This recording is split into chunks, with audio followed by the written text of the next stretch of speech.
encuentra el adecuado para lo que se ha hecho, más o menos, ¿no?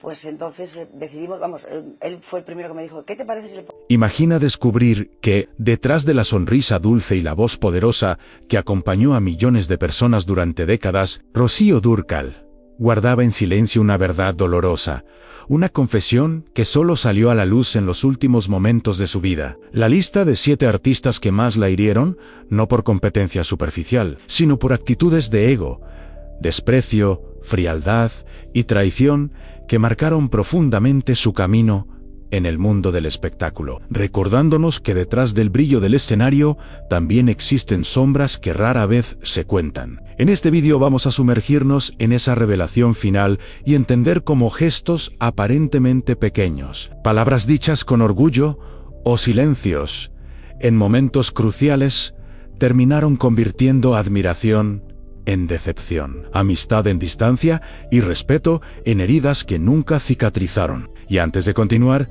te pido de corazón que te suscribas al canal y dejes tu me gusta ahora mismo, porque es realmente importante cuando te suscribes, comentas y apoyas el vídeo. YouTube entiende que este contenido tiene valor y lo recomienda a más personas, permitiendo que el canal siga creciendo y que podamos continuar investigando y contando historias profundas como esta, que llevan mucho tiempo de preparación. Si además quieres apoyar el canal de forma más directa, puedes hacerlo a través de un Super Thanks. Tu ayuda financiera hace una gran diferencia y nos impulsa a seguir creando contenido de calidad. Pero si ahora no puedes apoyar de esa manera, no pasa nada en absoluto. Simplemente deja un comentario contándome qué parte de esta historia te sorprendió más, porque también ayuda muchísimo y me encantará leerte. Y quédate conmigo hasta el final, porque la última revelación de esta lista es, sin duda, la más impactante de todas, una que puede cambiar por completo la forma en que ves el lado oculto de la fama. Pues siempre estoy pensando en el ayer. Juan Gabriel y Rocío Dúrcal siempre fueron vistos como una dupla casi celestial, como dos almas artísticas que parecían entenderse sin palabras. Y durante muchos años, así lo fue. Han canciones inolvidables, giras, discos que marcaron época y un cariño profesional que, desde afuera, parecía irrompible. Pero la verdad es que esa relación tan luminosa en el escenario se fue llenando de grietas silenciosas en la vida real. Y Rocío lo sentía cada vez más como una sombra que no podía ignorar. Con el tiempo, empezó a percibir que Juan Gabriel ya no la miraba como una artista a la misma altura, sino como una pieza dentro de su universo creativo, alguien que servía a su visión, pero que no siempre recibía el respeto que merecía. El punto de quiebre llegó en 1997, cuando durante la grabación de un videoclip en España, Juan Gabriel envió un equipo a filmar sin avisarle ni pedir autorización. Puede parecer un detalle técnico, pero para Rocío fue un golpe directo a su dignidad profesional, porque lo vivió como un gesto de control y desconsideración que le dijo, sin palabras, que su espacio y sus límites no importaban tanto. Desde entonces, algo se rompió definitivamente. No hubo escándalo público ni discusiones televisadas, solo un silencio cada vez más denso. Rocío siguió cantando, siguió sonriendo,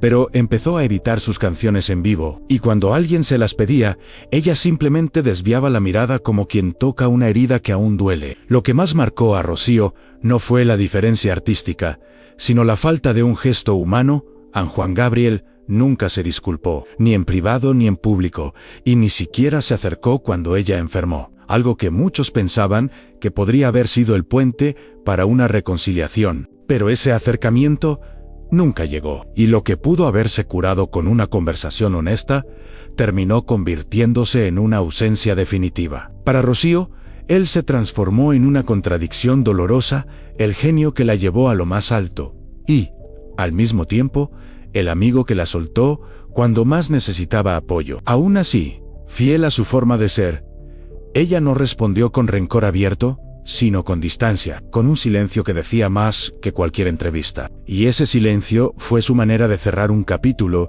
que, aunque estuviera lleno de música hermosa, también guardaba una tristeza profunda, porque a veces las amistades no terminan de golpe.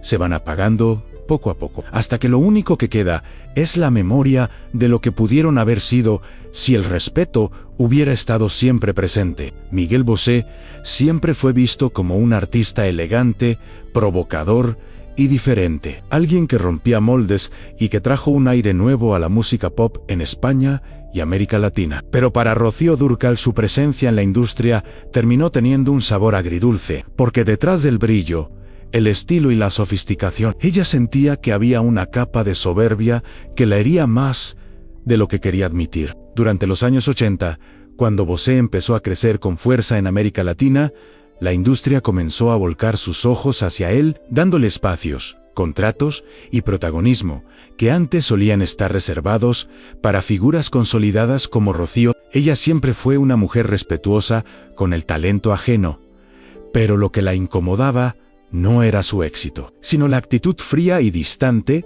que él mostraba en ciertos encuentros privados, como si representara una nueva era artística donde la tradición ya no importaba tanto y donde lo clásico, lo sentimental y lo ranchero empezaban a verse como pasado. Uno de los momentos que más la marcó fue cuando, durante un evento importante en Caracas, Rocío fue desplazada para que Bosé ocupase el lugar estelar y, cuando ella intentó acercarse para saludarlo con cortesía, él apenas le respondió, transmitiendo una sensación de superioridad que a ella le resultó imposible de olvidar. Más tarde escuchó que él habría dicho que Rocío representaba el pasado, y aunque ella nunca lo enfrentó de manera directa, guardó ese comentario en su memoria como un pequeño puñal que siempre volvía en silencio. A partir de ahí, cada vez que coincidían en eventos, Rocío mantenía una distancia elegante, sin polémicas públicas, pero con la clara sensación de que Miguel cantaba más desde el ego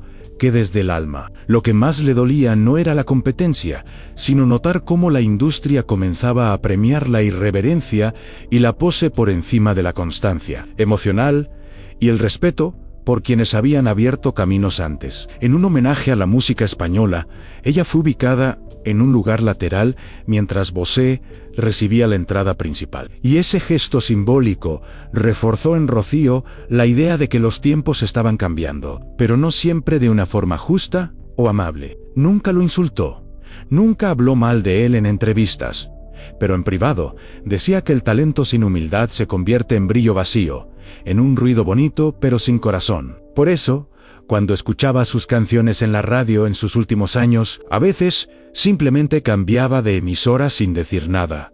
No por odio, sino por una tristeza silenciosa que nacía de sentirse desplazada por una generación que, en su mirada, no siempre valoraba la historia que la precedía. Para Rocío, Miguel Bosé terminó simbolizando esa sensación de frialdad moderna frente al arte emocional que ella defendía. Y aunque lo admiraba en cierto nivel, nunca pudo reconciliarlo del todo con la idea de respeto profundo que para ella era fundamental en la música y en la vida. Marco Antonio Solís siempre fue, para muchos, la definición del romanticismo moderno, un compositor sensible, un hombre de letras profundas y melodías que parecían salir directamente del corazón. Y durante un tiempo, Rocío Dúrcal lo veía así también, como un colega al que valía la pena admirar. Había entre ellos una simpatía artística, un reconocimiento mutuo a la entrega emocional que cada uno ponía en su música. Sin embargo, con los años, Rocío empezó a sentir que detrás de esa imagen de poeta existía también una faceta mucho más práctica, más calculada, donde el negocio terminaba pesando más que el alma. La primera gran decepción llegó cuando se planteó la posibilidad de trabajar juntos en un proyecto que, para Rocío, significaba una nueva etapa musical cargada de sentimiento verdadero. Se hablaba de canciones escritas especialmente para ella, de letras que conectaran con su historia y su madurez artística. Ella se ilusionó, creyendo que Marco Antonio, con su sensibilidad, entendería la profundidad de lo que buscaba. Pero cuando otra artista más joven y comercial apareció en el camino, él optó por dirigir su pluma hacia donde había mayor proyección de mercado. Para muchos fue una decisión profesional normal, pero para Rocío fue un golpe directo a sus convicciones más íntimas, porque siempre creyó que la música debía estar por encima de cualquier estrategia fría. A partir de ese momento,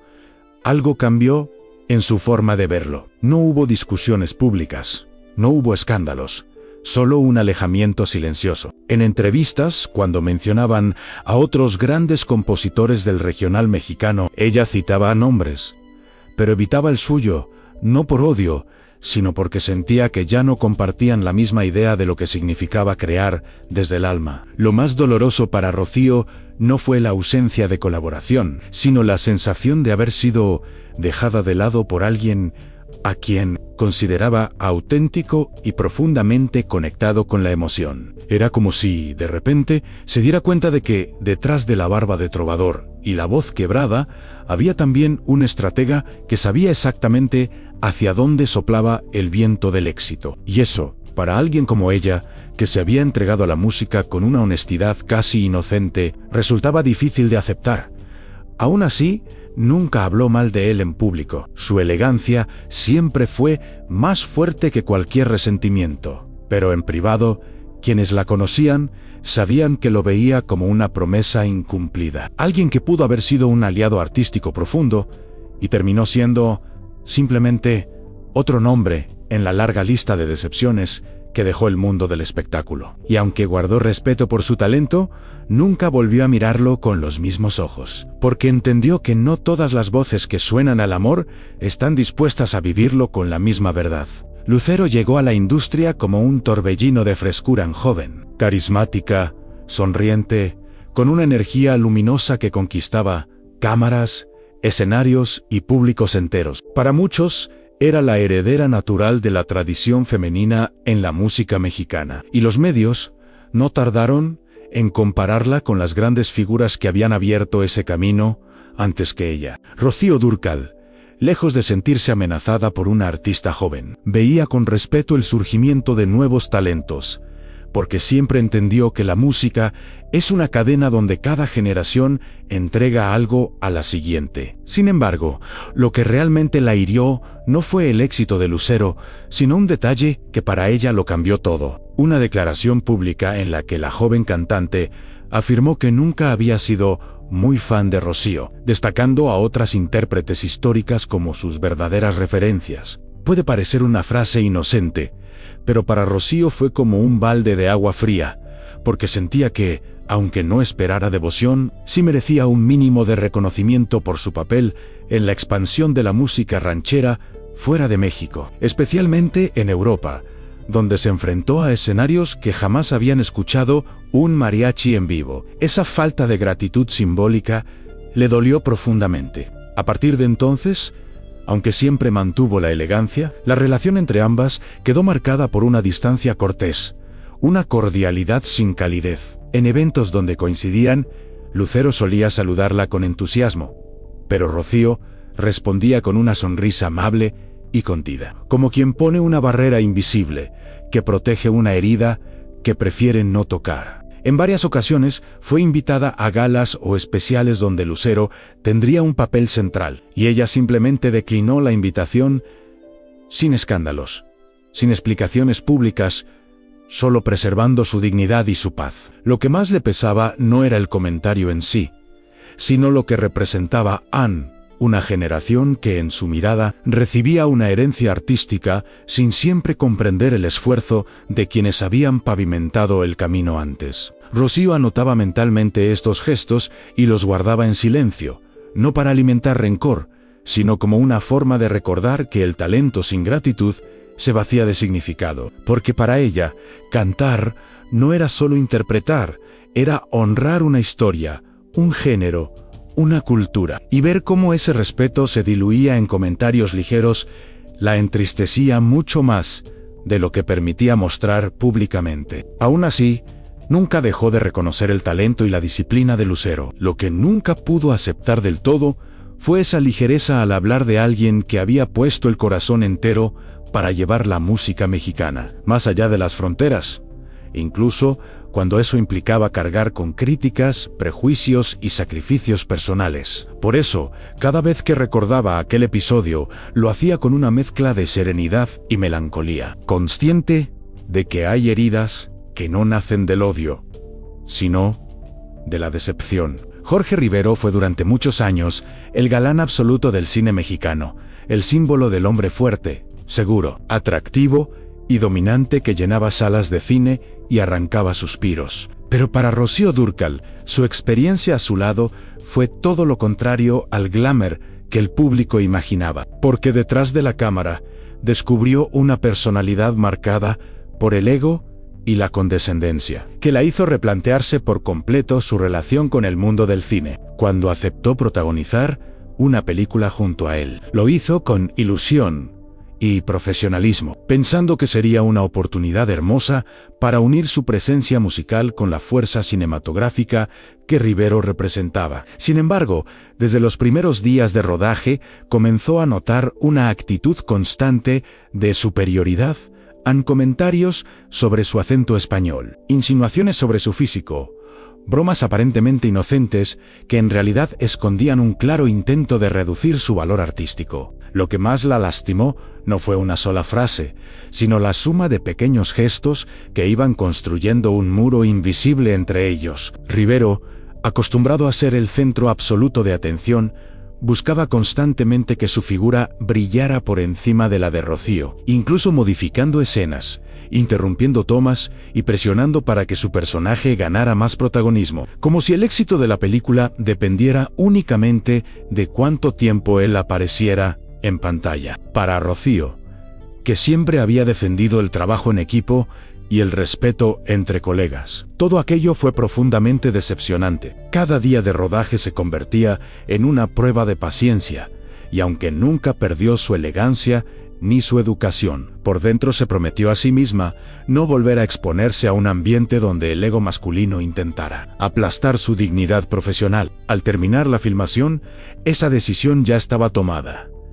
Anne prefería 1000 veces el escenario, donde su voz y su presencia eran respetadas, antes que un set dominado por vanidades infladas. Años después, cuando le preguntaban con suavidad por qué no hizo más cine en México, respondía con una sonrisa diplomática, pero quienes la conocían sabían que el motivo real estaba en esa experiencia amarga. Para ella, Jorge Rivero terminó simbolizando un tipo de figura que siempre la preocupó en la industria. Hombres que confundían fama con poder, atractivo con autoridad y talento con derecho a pasar por encima de los demás. No guardó rencor abierto, no hubo reproches públicos, solo un distanciamiento silencioso y definitivo. Cuando lo veía en entrevistas o revistas, simplemente pasaba la página, no por odio, sino porque había decidido no volver a darle espacio en su vida emocional. En el fondo, más que enojo, lo que quedó fue una lección clara.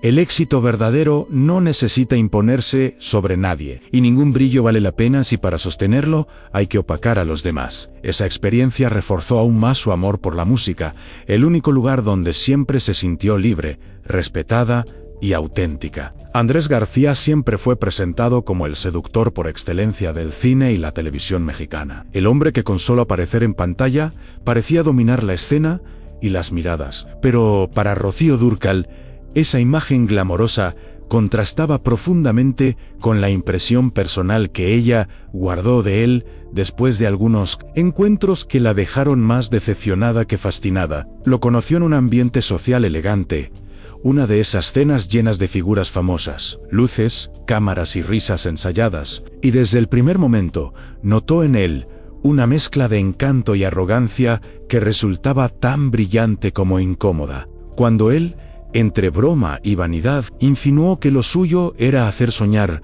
mientras lo de Rocío era cantar triste. Esa frase, que muchos habrían dejado pasar como una ocurrencia más, quedó grabada en su memoria como un pequeño recordatorio de que detrás del caballero sonriente había también una mirada que juzgaba y subestimaba. Con el tiempo, la posibilidad de trabajar juntos en una serie pareció abrir una nueva oportunidad. Pero durante las primeras reuniones quedó claro que Andrés necesitaba ser el centro absoluto del proyecto. Pedía más escenas para sí mismo, más acción, más planos donde su figura destacara, mientras minimizaba la parte emocional que para Rocío era esencial en cualquier historia. Ella se dio cuenta entonces de que no estaban en la misma sintonía, porque mientras ella defendía la profundidad artística, él parecía priorizar la espectacularidad de su propia imagen. Esa diferencia de visión, sumada a comentarios posteriores en entrevistas donde él evitó mencionarla entre las artistas que admiraba, terminó de cerrar cualquier posibilidad de acercamiento real. Lo que más la entristecía no era la falta de elogios, sino el desdén disfrazado de ligereza, esa sensación de que su arte era visto como algo secundario frente al brillo personal de alguien que se había enamorado demasiado de su propio reflejo. Para Rocío, que siempre valoró el alma sobre la apariencia, Andrés García se convirtió en un recordatorio constante de cómo la fama puede distorsionar la forma en que una persona se relaciona con el mundo y con sus colegas. Ella nunca lo atacó públicamente, nunca generó polémicas ni alimentó titulares, pero en privado decía que prefería mantenerse lejos de espacios donde el ego pesara más que el talento genuino. Verlo, años después, en programas y novelas donde explotaba aún más su imagen de seductor eterno, solo reforzó en ella la sensación de que él había terminado prisionero de su propio personaje. No había odio, solo una tristeza silenciosa por comprobar que no todos los artistas entienden el arte como un acto de verdad, sensibilidad y respeto. Y así, con su elegancia habitual, Rocío optó por el silencio, alejándose de la figura de Andrés, no por capricho, sino por coherencia consigo misma, porque sabía que la verdadera grandeza no necesita gritar ni imponerse, y que ningún encantador de cámaras puede eclipsar el valor de un corazón que canta con honestidad. Sara García, para el gran público, era la abuelita eterna del cine mexicano, tierna, cálida, protectora, casi un símbolo nacional de cariño y tradición, pero para una joven Rocío Dúrcal que recién llegaba a México, llena de ilusión y respeto por esa industria tan poderosa. El encuentro con ella fue uno de los momentos más duros y formativos de su carrera. Rocío había crecido admirando a muchas figuras del cine y la música mexicana, y por eso, cuando por fin tuvo oportunidad de conocer a Sara en un canal de televisión, se acercó con humildad, con esa mezcla de nervios y gratitud que siente alguien que reconoce la grandeza frente a sí.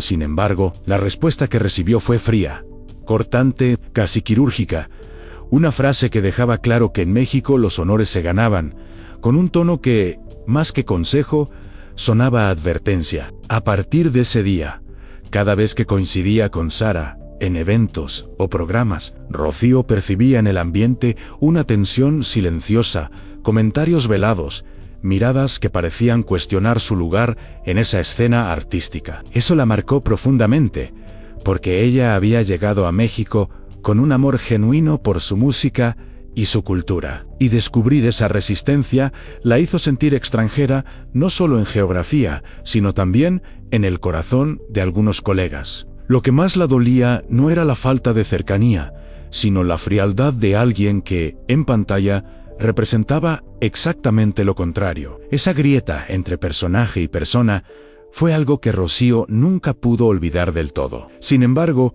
fiel a su elegancia emocional, jamás habló mal de Sara en público. La respetó siempre como figura histórica, aunque por dentro cargara con la herida de no haber sido acogida con la calidez que tanto habría agradecido en sus primeros años lejos de casa. Con el tiempo, cuando ya estaba enferma, llegó a comentar en privado que ojalá la mujer hubiera sido tan dulce como el personaje que interpretaba, una frase que resume no solo la decepción, sino también la humanidad con la que Rocío miraba el mundo sin rencor, abierto, pero sin negar el dolor. Para ella, este episodio fue una lección dura, pero clara. Incluso quienes representan ternura pueden esconder rigidez. Y en el mundo del espectáculo, la admiración no siempre es correspondida. Esa vivencia reforzó aún más su convicción de tratar a los demás con respeto y amabilidad, porque sabía, por experiencia propia, cuánto puede doler una palabra dicha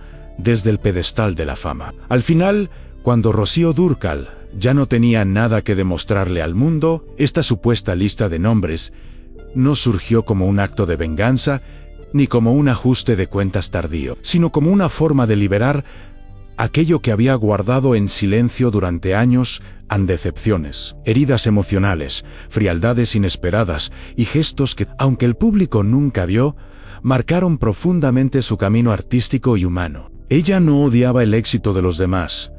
Lo que realmente le dolía era la falta de respeto, la hipocresía disfrazada de sonrisas en camerinos, los abrazos que no sentían nada y las palabras bonitas que escondían cuchillo. A su manera, Rocío seguía creyendo en un mundo artístico donde el talento iba de la mano con la humildad, donde el escenario era un espacio sagrado y el compañerismo tenía valor real. Pero con el tiempo fue comprendiendo que no siempre es así, y que, en medio de los focos, también existen sombras muy densas. Por eso, cuando decidió hablar en privado, no lo hizo para destruir reputaciones, sino para ser honesta consigo misma y cerrar capítulos que habían quedado abiertos y dolorosos. Lo más hermoso, y al mismo tiempo, lo más triste, es que nunca convirtió esas heridas en odio público. Prefirió guardar silencio, retirarse con elegancia y seguir cantando, porque sabía que su verdadera fuerza estaba en la música y no en la polémica. Y quizá ahí esté la gran lección de su historia: hasta los ídolos sienten, hasta las voces que parecen invencibles también sangran por dentro. Y la fama no protege a nadie del dolor humano. Su confesión final no la hizo más pequeña, la hizo más real, más cercana, más humana. Y nos recuerda que, cuando ya no hay nada que ganar, ni que perder, decir la verdad con serenidad es una de las formas más puras de dignidad. Si esta historia te ha gustado y te ha hecho ver el mundo del espectáculo desde una nueva perspectiva, te invito a que te suscribas al canal y dejes tu me gusta, porque eso ayuda muchísimo a que YouTube recomiende este contenido a más personas que también aman la música y sus grandes historias. Y cuéntame en los comentarios qué parte te sorprendió más, o qué sensación te dejó todo esto, porque me encanta leerte y saber tu opinión. Y no te vayas todavía, sigue explorando los otros vídeos del canal, porque hay muchas más historias profundas, emotivas y reveladoras que estoy seguro de que te van a encantar.